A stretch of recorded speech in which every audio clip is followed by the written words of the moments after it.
The NR200P has been my case of choice for my gaming PC and has served me well for the last 6 months, so I think it's the right time to do a long-term review and tell you what works and what doesn't. Before we talk about the case itself, let me tell you what's inside just for reference. I'm running a Ryzen 5600 with stock clocks, RTX 3060 Ti Tough from Asus, also in stock configuration, 2 8GB 3200 MHz CL16 RAM, 750W SFX PSU from Corsair, and it's all connected to Asus B550i gaming motherboard. For CPU cooling, I went with the Be Quiet Pure Rock, which is good enough for this configuration. One note, however, is that the height of the cooling tower just barely fits the case. It closes, yes, but as you can see, it pushes against the tempered glass a bit, preventing it from flushing with the case. It hasn't caused any issues so far, no rattle or any noise, but I think it's really important to mention it. Okay, let's talk about the case now. When it comes to mechanical build quality, I have absolutely no complaints. Cooler Master made a really good job and the case looks and behaves just as good as on day one. There's no creaking, no rattling noise under normal use. The parts that are held together with pins still work well and do not fall out or anything like that. The ports on the front of the case also work without a problem and the filters do their job well. My apartment tends to get pretty dusty as it's close to a busy street and you can see a layer of it building up rather quickly.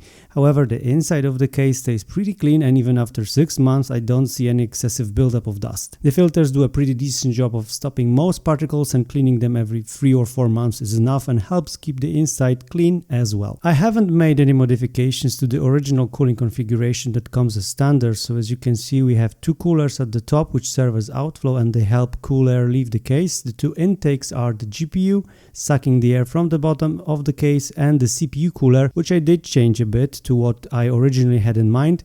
Instead of intaking the air from the side of the case, I've placed the fan closer to the back and made it pull the air from the back of the case.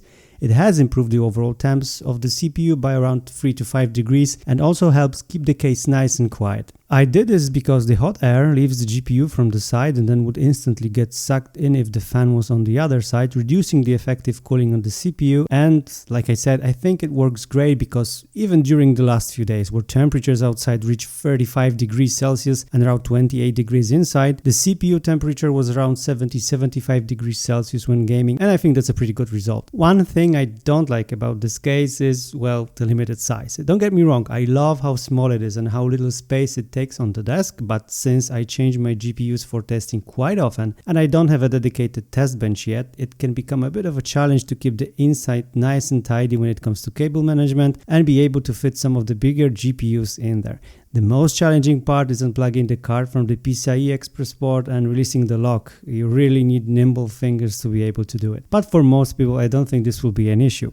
Another challenge is finding the right cooler for the case, but there are threads on Reddit which can help you find the right one and I'll leave the link in the video description below. Now, since the release of NR200P, Cooler Master released another revised version of this case with new color variants as well as a max version, which includes a PSU, CPU, AIO water cooling and a detachable rear panel for easier vertical GPU installation. And for all of you considering this case, I think the best choice is to go with the max version as it really makes the whole installation process a lot easier. That and you get a decent PSU as well as a CPU water cooling as standard on top, which is very hard to do on the original NR200P without special mods.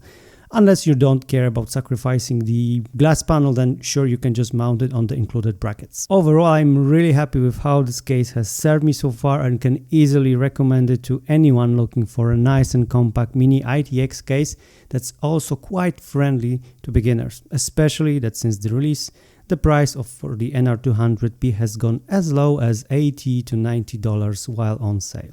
Alright, that's it for this video. I hope you enjoyed it. Thank you for watching and I'll see you soon.